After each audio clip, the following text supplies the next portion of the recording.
तो सबसे पहला जो हमारा है संयोजन अभिक्रिया, तो इसके नाम से ही समझ में आ रहा है कि संयोजन अभिक्रिया का मतलब होता है जोड़ना, यानी दो चीजों को जोड़ना, संयोग करना। तो संयोजन अभिक्रिया का मतलब होगा कि मतलब जिन अभिक्रियाओं में दो अभिकारक जुड़ करके एक तीसरा ऐसा कोई पदार्थ बना रहा है जो इन दोनों पदार्थों से अलग उसका गुण धर्म हो, उन अभिक्रियाओं को हम संयोजन अभिक्रिया के नाम से जानेंगे। जैसे ए और बी, मान लो हमारे पास एक अभिकारक है और इनको हमने जोड़ा और जोड़ने से सी कोई एक नया पदार्थ बन रहा है जो इनके गुणों से इनके गुण में कोई ताल्लुक नहीं है। तो ऐसी अभिक्रियाओं को हम क्या कहेंगे? संयोजन अभिक्रिया कहेंगे। जैसे देख सकते हैं कोयले का जलना, जैसे कार्बन, लकड़ी एक है, लकड़ी या कोयला ले सकते हो, कोयला एक कार्बन है। कार्बन को जब हम जलाएंगे तो ऑक्सीजन की उपस्थिति में जलाएंगे, ऑक्सीजन की उपस्थिति में जलाएंगे तो CO2 बनता है, धुआं निकलता है ना, धुआं, उसी को हम CO2 बोलते हैं और साथ ही साथ उसमें ऊष्मा का भी तो निर्माण होता है। ऐसी अभिक्रियाओं को हम संयोजन अभिक्रिया कहते हैं। क्यों? क्योंकि इसमें कार्बन और ऑक्सीजन का देख लो संयोग होकर एक नया तीसरा पदार्थ बना है। देख लो, कार्बन एक सॉलिड होता है, ऑक्सीजन एक गैस होता है और इनसे जो CO2 बना है ये भी एक गैस ही है। तो इनका गुण धर्म और इनके गुण धर्म में कोई समानता नहीं है। जल का निर्माण में भी देख सकते हो, यहाँ पे हाइड्रोजन है और ऑक्सीजन है। हाइड्रोजन और ऑक्सीजन संयोग करके यानी दोनों आपस में जोड़ करके क्या बनाया? जल बनाया। तो इन्हें भी हम संयोजन अभिक्रिया के कैटेगरी में रखेंगे। तो चलिए नेक्स्ट हम लोग आज के क्लास में पढ़ते हैं, विच इज वियोजन अभिक्रिया। देखो, वियोजन का मतलब होता है टूटना, बिखरना, विघटित होना, अलग होना। आपको शब्द का मतलब समझना। वियोजन का मतलब टूटना, बिखरना या विघटित होना, अलग होना, ठीक है। तो इस अभिक्रियाओं में सोच कर देखो क्या होगा कि एक ऐसा पदार्थ होगा जो अभिक्रिया के फलस्वरूप एक सिंगल पदार्थ होगा ऐसे, और अभिक्रिया के फलस्वरूप दो अलग अलग पदार्थ में वो बढ़ जाता होगा। तो ऐसी अभिक्रियाओं को हम क्या कहेंगे? वियोजन अभिक्रिया कहेंगे। मतलब अभिक्रिया के बाद दो पदार्थों में बढ़ जाए, तीन पदार्थों में बढ़ जाए, उन्हें हम वियोजन अभिक्रिया कहेंगे। जैसे देख सकते हो परिभाषा, जिस अभिक्रिया में कोई एक सिंगल कोई अभिकारक होता है, सिंगल कोई अभिकारक या पदार्थ टूट करके अलग हो करके दो या अधिक उत्पाद बनाते हैं, उन्हें हम वियोजन अभिक्रिया कहते हैं। जैसे हमारा कोई पदार्थ है और अभिक्रिया हुआ, अभिक्रिया के फलस्वरूप B और C कोई अन्य पदार्थ में टूट गया, बिखर गया, यानी अलग हो गया, एक नया पदार्थ बना दिया B और C। तो ऐसे अभिक्रियाओं को हम वियोजन अभिक्रिया के नाम से जानेंगे या कहेंगे। जैसे देख सकते हो कैल्शियम कार्बोनेट, संगमरमर या चूना पत्थर को भी, इन्हें चूना पत्थर भी कहते हैं। अब इनका जब रिएक्शन होगा तो CaO कैल्शियम ऑक्साइड और कार्बन डाइऑक्साइड में ये दो अलग अलग पदार्थों में बढ़ जाएगा। तो यहाँ पे ये सिंगल पदार्थ था, रिएक्शन के बाद ये दो अलग पदार्थों में बढ़ गया। तो ऐसी अभिक्रियाओं को हम वियोजन अभिक्रिया कहते हैं। चलो हम नेक्स्ट अभिक्रिया की ओर बढ़ते हैं। इंपॉर्टेंट है, ये भी बहुत इंपॉर्टेंट है, जैसे वो था ये भी बहुत इंपॉर्टेंट है। ऊष्माक्षेपी अभिक्रिया। देखो छेपी, आपको छेपी एक ऐसा वर्ड है, उष्मा मतलब होता है हीट, और छेपी का मतलब होता है उत्सर्जन। छेपड़ होता है ना, छेपड़ या छेपी, इसका मतलब क्या होगा? उत्सर्जन होगा। उत्सर्जन का मतलब निकलना, रिलीज होना। तो ऊष्माक्षेपी मतलब क्या है? जिन अभिक्रियाओं में उत्पाद के निर्माण के साथ साथ ऊष्मा का भी उत्सर्जन होता है। मतलब एक ऐसे हमने रिएक्शन कराया जिसमें उत्पाद का तो निर्माण हुआ, साथ ही साथ उत्पाद के निर्माण के साथ साथ उसमें हीट का भी उत्सर्जन हुआ, हीट का भी उत्पादन हुआ, ऊष्मा का भी उत्पादन हुआ। तो ऐसी अभिक्रियाओं को हम ऊष्माक्षेपी अभिक्रिया के नाम से जानेंगे। जैसे देख लो प्राकृतिक गैस LPG का दहन, जैसे हम सभी के घरों में LPG गैस है, सिलेंडर है, सुबह से लेकर शाम तक जो भी हम खाना खाते हैं उन्हीं के द्वारा तैयार किया जाता है, निर्माण किया जाता है। तो उसकी प्रक्रिया क्या होता है? चूँकि LPG गैस में मेथेन गैस होता है, मेथेन CH4, इसको मेथेन कहते हैं हम लोग।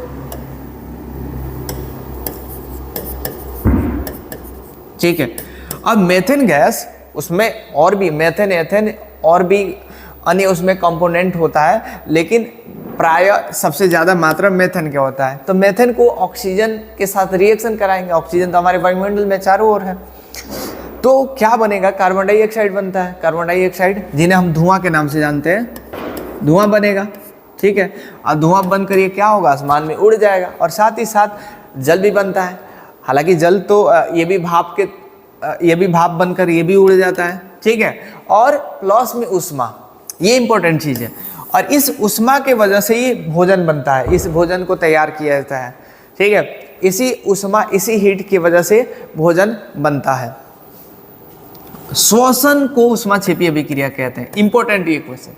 श्वसन एक है, मतलब हम सभी लोग सांस ले रहे हैं, जिस दिन हमारी सांस रुक जाए उस दिन हमारा काम तमाम हो जाएगा।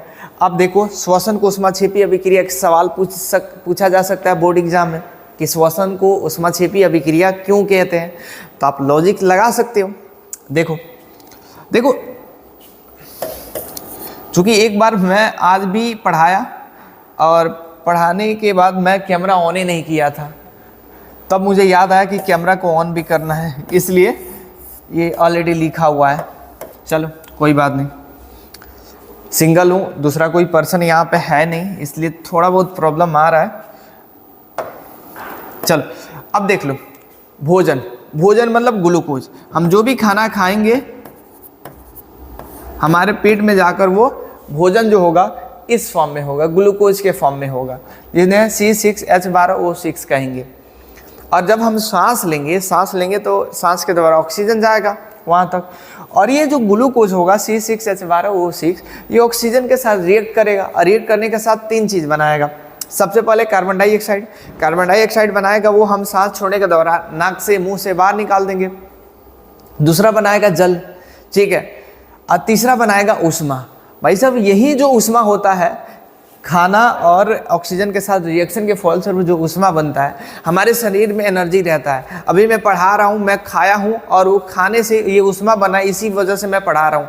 अगर ये हीट, ये हमारे अंदर की एनर्जी, मेरे अंदर की एनर्जी ख़त्म हो जाए तो मैं इतना तेज़ और इतना लाउडली, इतना एनर्जेटिक नहीं पढ़ा पाऊँगा। तो इस ऊष्मा के वजह से ही हम लोग डेली अपना वर्क कर पाते हैं, या जो भी हमारा डेली रूटीन का होता है। ठीक है, चलो, तो श्वसन को ऊष्माक्षेपी अभिक्रिया क्यों कहते हैं? क्योंकि जब श्वसन एक ऐसी अभिक्रिया है जिसमें उत्पाद के निर्माण के साथ साथ ऊष्मा का भी उत्पादन होता है, ऊर्जा का भी उत्पादन होता है, इसलिए श्वसन को एक ऊष्माक्षेपी अभिक्रिया कहते हैं। चलो आगे बढ़ते हैं हम लोग। अब ऊष्माशोषी मतलब शोषी का मतलब होता है सोखना। क्या होगा? सोखना, ऊष्मा को लेना। ठीक है, सोचो, ऊष्मा को लेना।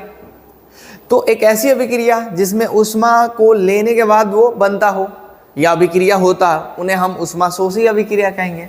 जैसे देख लो, जिन अभिक्रियाओं में अभिकारकों को तोड़ने के लिए ऊष्मा, प्रकाश या विद्युत ऊर्जा की आवश्यकता होती है, यानी कोई अभिकारक होता है, उन्हें तोड़ने के लिए, रिएक्शन कराने के लिए वहाँ पे ऊष्मा या प्रकाश या विद्युत ऊर्जा की आवश्यकता, मतलब ऊष्मा यूज होगा, किसी भी फॉर्म में हो सकता है, लाइट के फॉर्म में या हीट के फॉर्म में या इलेक्ट्रिसिटी के द्वारा उन्हें दे दें। ठीक है, तो उन्हें हम इन अभिक्रियाओं को हम क्या नाम देंगे? ऊष्माशोषी अभिक्रिया नाम देंगे। देख लो, तो आगे बढ़ते हैं यहां से। चलो तो भाई इधर आ जा। अब है विस्थापन अभिक्रिया। एक मिनट,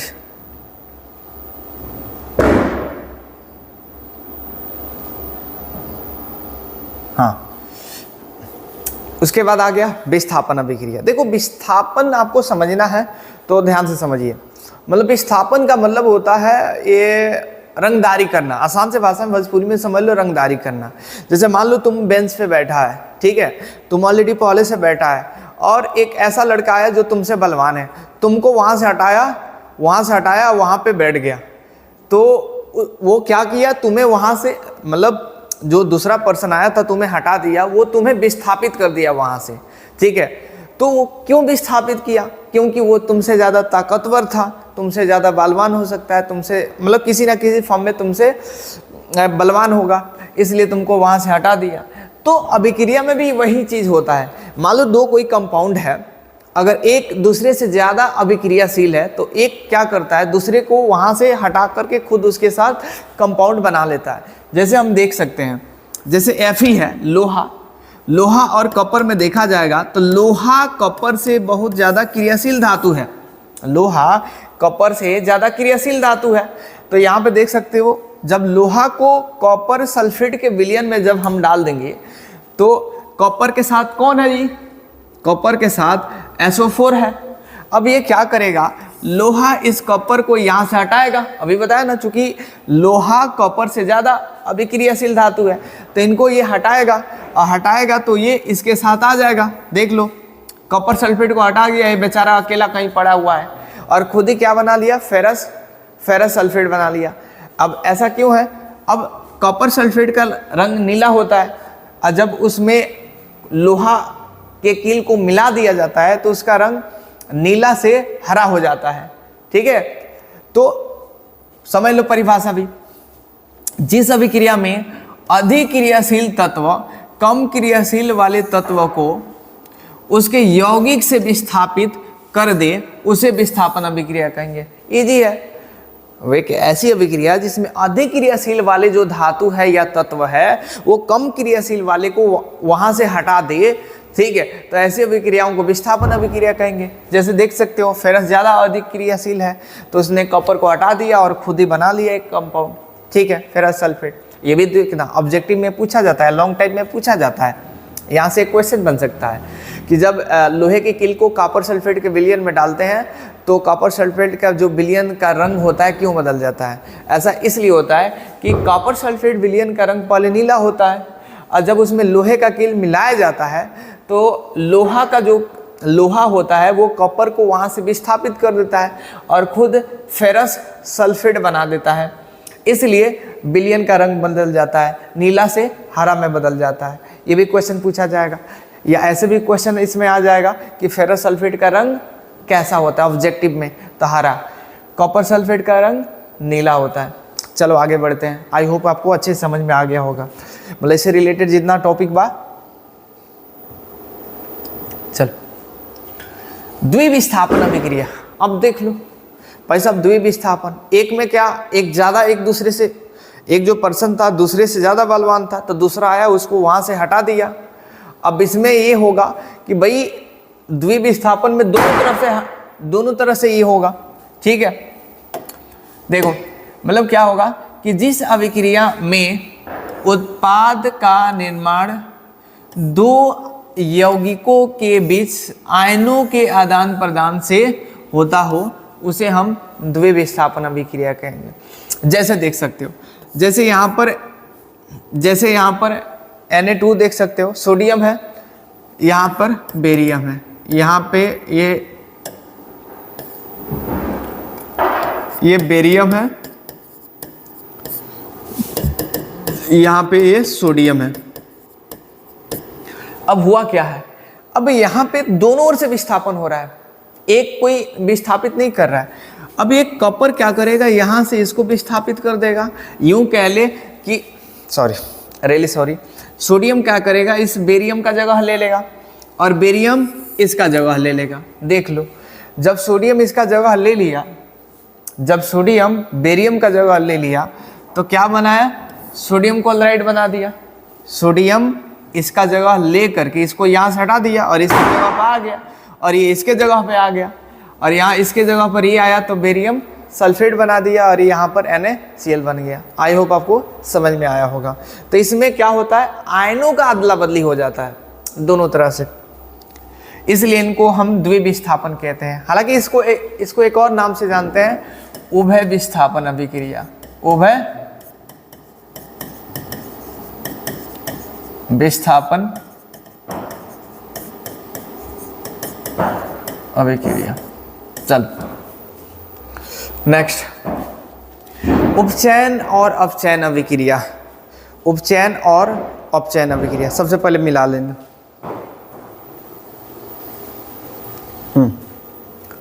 देखो, उपचयन अभिक्रिया को ऑक्सीकरण अभिक्रिया भी कहते हैं। 9वीं 10वीं में दिया है कि जब किसी पदार्थ में ऑक्सीजन की वृद्धि हो, जब किसी पदार्थ में ऑक्सीजन जुड़ जाए या उसकी वृद्धि हो जाए, या दूसरा भी ये बात याद रखना है, या हाइड्रोजन का ह्रास हो। अगर कहीं पे ऑक्सीजन की वृद्धि हो जाए या हाइड्रोजन का ह्रास हो जाए, तो इन दोनों केस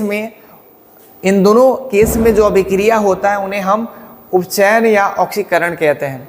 ऑक्सीजन की वृद्धि हो या हाइड्रोजन का ह्रास हो, ऐसे याद रखना, ऑक्सीजन की वृद्धि हो या हाइड्रोजन का ह्रास हो, इन दोनों केस को हम उपचयन या ऑक्सीकरण अभिक्रिया कहते हैं। लेकिन जानते हो, जैसे देख लो, बता रहा हूँ वो दूसरा बात भी, जैसे कार्बन और ऑक्सीजन, इसमें क्या हुआ, ऑक्सीजन इससे जुड़ गया है, इसलिए इसे उपचयन अभिक्रिया कहेंगे। यहाँ पे भी देख सकते हो, कॉपर ऑक्सीजन एक दूसरे से जुड़ गया, इसलिए हम इन्हें उपचयन अभिक्रिया कहेंगे। लेकिन जानते हो, ये जो है ना, ये समझ में नहीं आता है, ठीक है, ये 9वीं 10वीं तक ही रहता है। आगे आपको ऐसे मिलेगा, जानते हो उपचयन के बारे में मिलेगा कि लॉस ऑफ इलेक्ट्रॉन, मतलब जहां पे इलेक्ट्रॉन का लॉस हो ना, ठीक है, जहां पे इलेक्ट्रॉन का लॉस होगा उन्हीं को, मतलब हिंदी में लिख सकता हूं, इलेक्ट्रॉन का त्याग, ठीक है, जहां पे इलेक्ट्रॉन का त्याग होगा उसको ऑक्सीडेशन नंबर हम कहेंगे। जैसे यहाँ पे देख सकते हो, ये सोडियम है, सोडियम क्या किया, अपना एक इलेक्ट्रॉन त्याग दिया, तो यहाँ पे Na+ बन गया, ठीक है, तो यहाँ पे इलेक्ट्रॉन का त्याग किया, यानी यहाँ पे जो रिएक्शन होगा ऑक्सीडेशन रिएक्शन होगा। तो ये भी बहुत काम वाला चीज़ है, जो अभी काम नहीं आएगा, 11th 12th में काम आएगा, ठीक है, इसलिए ज़्यादा मैं एक्सप्लेन नहीं कर रहा हूँ। यहाँ पे देखो, अपचयन अभिक्रिया या अवकरण अभिक्रिया देख सकते हो, जब किसी पदार्थ में हाइड्रोजन का संयोग होता है, जब किसी पदार्थ में हाइड्रोजन का संयोग होता है, जैसे वहां पे था, यहाँ पे तुमने देखा था कि यहाँ पे ऑक्सीजन का संयोग हो रहा था और हाइड्रोजन का ह्रास हो रहा था, लेकिन यहाँ पे मामला अलग है, ठीक, इसके विपरीत है। यहाँ पे हाइड्रोजन का संयोग होगा और ऑक्सीजन का ह्रास होगा, ठीक है। तो जब किसी पदार्थ में हाइड्रोजन का संयोग हो या ऑक्सीजन का ह्रास हो, उन्हें हम उपचयन अभिक्रिया या अवकरण अभिक्रिया के नाम से जानेंगे। जैसे हमने एक रिएक्शन लिया, एक ऐसा हमने रिएक्शन लिया जहाँ पे दोनों चीज़ हो रहा है। अब देख सकते हो, जैसे कॉपर ऑक्साइड है, ठीक है, कॉपर ऑक्साइड है, हाइड्रोजन के साथ रिएक्शन कराया जा रहा है, तो Cu और H2O बन रहा है। तो आप देखोगे, ध्यान से देखोगे, तो यहाँ पे ऑक्सीजन इसके साथ जुड़ा है, देख सकते हो, इसके साथ ऑक्सीजन जुड़ा है, लेकिन यहाँ पे देख रहे हो इसके साथ ऑक्सीजन नहीं जुड़ा है, यानी ऑक्सीजन का यहाँ पे ह्रास हो रहा है, यहाँ पे मतलब ऑक्सीजन का O का ह्रास हो रहा है, ठीक है। और जहाँ पर भी O का ह्रास होगा उन्हें हम क्या कहेंगे, अपचयन अभिक्रिया कहेंगे। ठीक इसके विपरीत तो देखोगे, हाइड्रोजन क्या हुआ है, हाइड्रोजन यहाँ पे, हाइड्रोजन ये जो ह्रास हुआ इसे जाकर जुड़ गया है, यानी यहाँ पे हाइड्रोजन का एक मिनट नहीं, यहाँ पे ऑक्सीजन इस हाइड्रोजन से जुड़ जा रहा है, ठीक है। तो यहाँ पे ऑक्सीजन का संयोग हो रहा है, यहाँ पे ऑक्सीजन का संयोग हो रहा है, इसलिए इन्हें हम क्या कहेंगे, उपचयन कहते हैं। तो एक कुछ ऐसे रिएक्शन आएगा जहाँ पे अपचयन और उपचयन दोनों होगा। तो जानते हो ऐसे अभिक्रिया को क्या कहेंगे, ऐसे अभिक्रिया को हम रेडॉक्स रिएक्शन कहेंगे। मतलब एक ऐसी अभिक्रिया जिसमें अपचयन और उपचयन दोनों साथ साथ हो, उन्हें हम रेडॉक्स अभिक्रिया के नाम से जानेंगे। चलो, हमारे दैनिक जीवन में उपचयन अभिक्रियाओं का उपयोग कहाँ कहाँ होता है, अनुप्रयोग, वो देख लेते हैं। सबसे पहले संक्षारण, ठीक है। संक्षारण का मतलब होता है जंग लगना, किसी लोहा के टुकड़ा, कोई धातु के टुकड़ों का खराब हो जाना। जैसे लोहा के टुकड़ा को अगर हम लंबे समय तक ऐसे फ्रीली छोड़ देंगे तो धीरे धीरे उस पर जंग लग जाता है, यानी उस पर मूर्छा लग जाता है।